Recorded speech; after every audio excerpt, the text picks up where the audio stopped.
permasalahan ke depan. Kalau misalnya fakta yang dibuat itu tidak sesuai dengan aturan yang benar. Apakah karyawan notaris itu pernah kuliah notaris? Kan tentu tidak. Iya. Nah, terus dia kan hanya asisten notaris, katakanlah seperti itu. Jadi belum tentu dia memahami. Gitu kan. Jadi yang saya maksud juga, bagaimana perlindungan hukum terhadap masyarakat yang akhirnya dibuat oleh notaris pengganti, yang kalau akta yang dibuat itu tidak sesuai dengan UU-JN dan kode etik. Nah, bagaimana selain tanggung jawab dan kepastian akta yang bermasalah itu juga pasti menjadi pertimbangan. Jadi kalau berkaitan dengan notaris pengganti itu, kalau menurut saya ya, sudah harus dicarikan solusi. Jadi memang dari 2017, 2018 kan sudah bergema untuk menyempurnakan atau mengubah undang-undang 2014 itu. Jadi banyak sekali. Kalau sekarang yang digembar-gemborkan itu usia dari 65 menjadi 70 tahun, saya senyum-senyum aja dengan notaris senior ya berkumpul dan hanya memikirkan kepentingan diri sendiri. Nah, kalau hanya untuk merubah usia jabatan, saya kira tidaklah baiklah gitu ya. Harusnya kan juga coba pikirkan di Undang-Undang kedua 2014 ya, perubahan dari 30 2004 itu sudah sangat banyak yang harus dilakukan penyempurnaan. Bukan hanya masalah usia 70 tahun, kemudian harus berganti. Nah, juga termasuk tentang kewajiban-kewajiban yang ada di pasal 16 itu. Nah, Bang Eki, sebelum lanjut nih, sebagai MPD pernah nggak menemukan permasalahan-permasalahan yang terkait dengan notaris pengganti? Ada, tapi kan saya tidak boleh. Contoh kasus.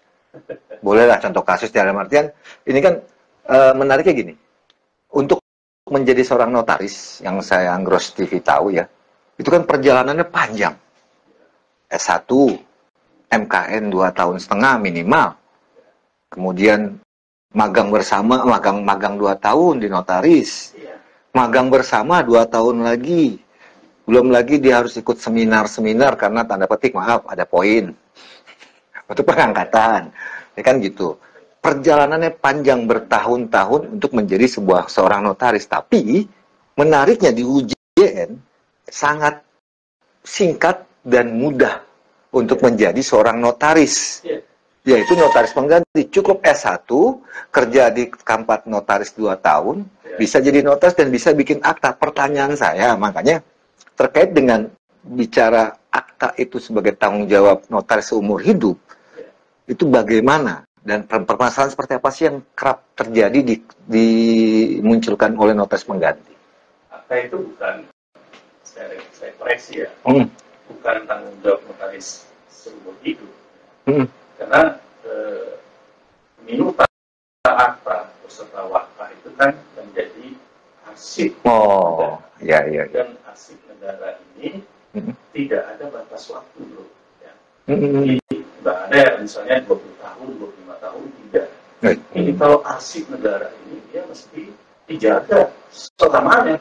Orang namanya juga arsip negara. Sampai hancur? Iya. Nggak boleh hancur, itu harus dijaga. Nah, terus itu kan yang bikin harusnya kan notaris dong. Tuh, bagaimana dengan notaris pengganti yang tanda petik di UUJN boleh membuat akta dan kewajiban yang tadi di pasal 15, 16, 17 dan sebagainya itu berlaku juga untuk notaris pengganti. Iya. Notaris pengganti juga akan disumpah ya. Iya. Sesuai dengan pasal 4 UUJN itu. Dia juga bersumpah menjaga kerahasiaan dan patuh dengan aturan perundang-undangan dan seterusnya, kode etik gitu ya. Nah, tetapi notaris pengganti ini kan dia bukan notaris. Nah, itu yang jadi bukan notaris. Notaris pengganti bukan notaris. Bukan notaris. Jadi ya dia hanya tamat S1. Ya kan? Kemudian bekerja di kantor notaris itu minimal 2 tahun. Tetapi apakah dengan 2 tahun itu dia memahami betul ya tentang bagaimana tugas fungsi dan kewenangan jabatan notaris ini kan sesuatu yang luar biasa. Iya. Maaf, bukan mengistilahkan MK, lulusan MK ini belum tentu. Ya, itu kan relatif. Nah, seharusnya memang undang-undang itu sudah harus disempurnakan. Dan mungkin solusinya sekarang itu ada di pasal 20. Ya. Oh, yang notaris bergabung ya? Notaris itu bisa bergabung dalam satu kantor. Oh iya. Jadi idealnya itu kalau misalnya seseorang cuti, dia seharusnya menyerahkan untuk pembuatan akta itu ke notaris lagi. Notaris lain. Yang benar-benar notaris. Yang benar-benar notaris. Bukan notaris pengganti yang S1. Iya. Betul kata Bang Eki dong. Jadi kalau pemain bola aja cadangannya pemain bola. cadangan pemain bola itu hakim garis. Kampung bola harus pemain bola. Yang mengerti strategi bagaimana bermain bola. Begitu juga notaris. Nah, ini juga ya, kalau kita jujur notaris yang mengambil cuti dalam menjadi pejabat negara 5 tahun. Oh, nyalek. Oke. Legislatif, wali kota, bupati, itu dan lain sebagainya. Cuti panjang 5 tahun itu ya.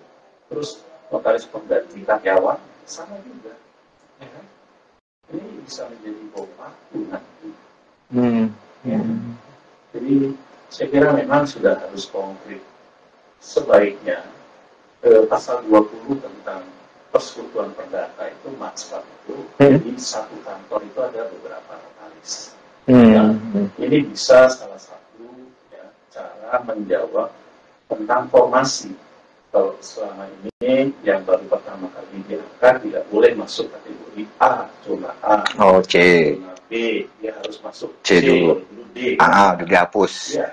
Nah, kenapa harus masuk zona C? Misalnya seseorang yang tinggalnya itu di Banten ya, atau tinggalnya itu di kota Bekasi. Nah, terus dia harus ambil yang zona C itu katakanlah Pangandaran. Nah, kalau faktanya dia itu hanya buka papan nama di Pangandaran, kemudian tidak pernah masuk kantor, tidak pernah menjalankan tugas jabatannya sebagai notaris, kan hasil tidak sesuai dengan tujuan. Yeah. Kenapa Jakarta nggak dibuka saja? Ya. Jadi Jakarta untuk pertama kali boleh, tapi seharusnya pasal 20 itu digunakan peraturan pelaksana teknisnya, dia bisa masuk kantor saya misalnya. Nah, kantor saya ini bisa menerima sampai dengan 15 orang atau 10 orang. Ya. Magang gitu? Ya, bukan persekutuan perdata. Oh, pasal 20. Ya. Oke. Jadi notaris itu tidak harus dia ke Pangandaran dulu, dia bisa masuk ke notaris Jakarta. Kan kalau Jakarta ini kan harus dari C, B, baru ke A. Panjang. 3 tahun.